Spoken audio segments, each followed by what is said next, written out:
Hello everyone.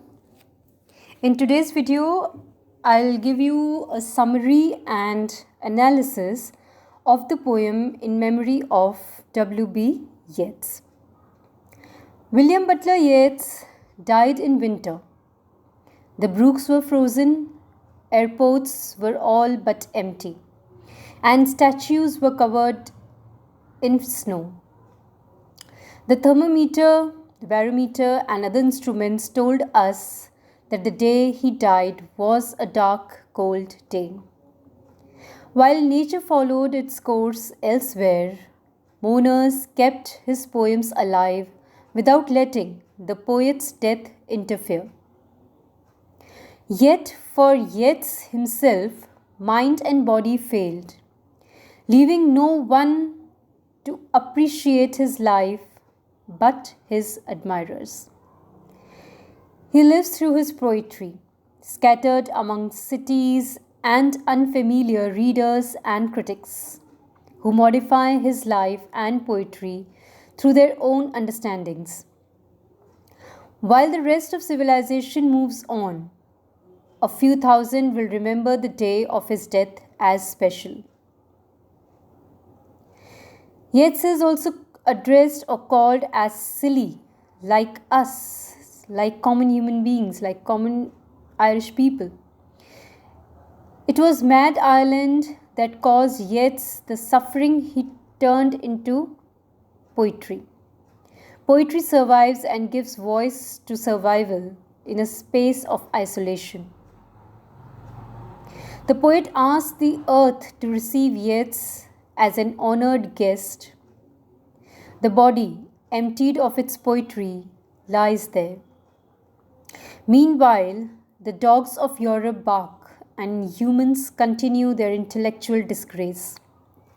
But the poet is to follow right to the bottom of the night, despite the dark side of humanity somehow persuading others to rejoice in existence. Despite human failure, the poet can sing out through the curse and distress. Thus, one's poetry is a healing fountain that, although life is a prison, can teach the free man how to praise life anyway. Now, coming to the analysis of this poem. In this poem, in memory of W.B. Yeats, Auden has dealt with it in the form of a modern poem. This is a modern poem in its imagery, concept, and versification. The poem, as its title indicates, is an elegy written to mourn the death of W.B. Yeats, but it is different from the conventional elegy. Traditionally speaking, in an elegy, all nature is represented as mourning the death. Here, nature is represented as going on with its natural course, with its usual routine, indifferent and unaffected by the death of Yeats. The great poet's death goes unnoticed both by man and nature.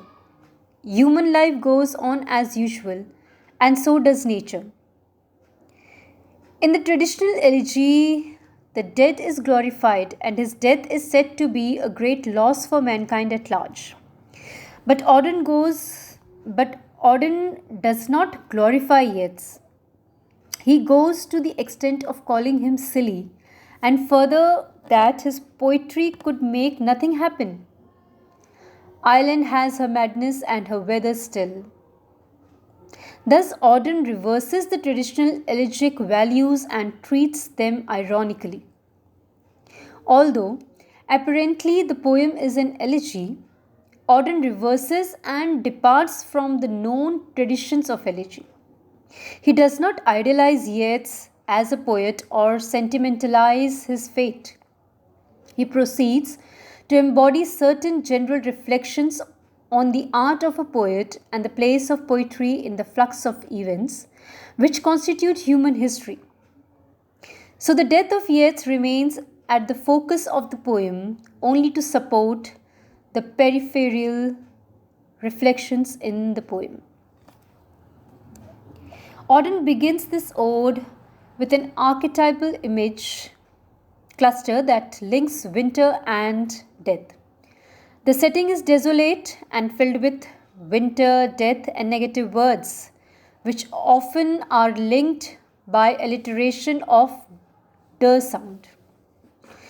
Alliterating negative words in phrase includes words like disappeared and dead, deserted, disfigured, dying day, death. This repetition creates a powerful scene of desolation in which the world's deadliest time seems to mirror the poet Yeats' death. In an extended form of personification, the wintering earth itself seems to mourn the loss of the poet. In addition, Auden makes good use of other extended metaphors by establishing a different central metaphor for almost each stanza, in part 1 specially. He compares death to an invading army that takes over Yeats' whole being in stanza 4. The invasion is preceded by rumors, then revolt in the provinces of his body, then the squares of his mind are emptied, silence pervades the suburbs of his existence, and the lights go out when the current of his feeling failed.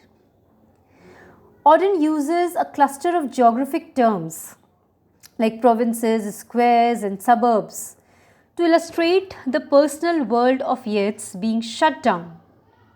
These linked geographical comparisons metaphorically make Yeats a whole country into himself, which magnifies the gravity of the loss. Auden also uses individual metaphors with great cleverness. One example is his use of mouth at the end of part 2 to talk about poetry and the poet simultaneously. Poetry is a mouth in that it metaphorically speaks to the reader. Since the mouth is also the organ of speech, the word is used as a form of metonymy to refer to the poet himself. Like a mouth, poetry is an open potential form which words can issue. Mouths, like poems, are eternal features of humankind. One, the mouth, is a permanent physical feature, while the other, the poem, is an imaginative creation that endures beyond the poet's death. So, in this poem, Yeats is looked up to as a role model for other poets because he had an unconstrained voice which would tell the truth even during times of intellectual disgrace when nations were barking at each other like threatening curs. Even in dark times such as those of 1939, when human pity seems frozen, Auden asks the spirit of Yeats to still persuade us to rejoice. Excuse me. Sorry. He wants the poet, either Yeats or himself, to make something fruitful from the distressing period by farming it in his poetry. So that's all for the summary and analysis of the poem In Memory of W.B. Yeats by Auden. With this, we complete the poem. Thank you.